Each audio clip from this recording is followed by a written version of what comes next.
nên đi chỉ cái iPhone 12 Pro Max bây giờ chạy một version ở lời nó cứ viên nơi thật được nông version này nè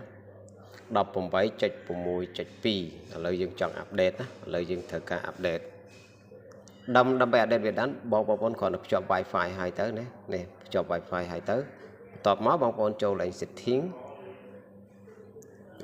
máu hay dừng này bọn bọn mừng lại nè xong về update chẳng dừng chạy đủ về máu chấm tích này phải dương update lại từ iOS 11.1.2 ហើយទំហំរបស់វាគឺ 5.7 ចឹងបងប្អូនគាត់ចុចកន្លែងនេះមកហើយចុចនេះទៀតទៅហើយយើងចាំវាណាចាំវាដល់ឲ្យចប់ឥឡូវយើងចាំទាំងអស់គ្នាណាបងប្អូនណាយើងចាំដល់ចប់ចាំមើលតើវាចេញរូបរាងមិន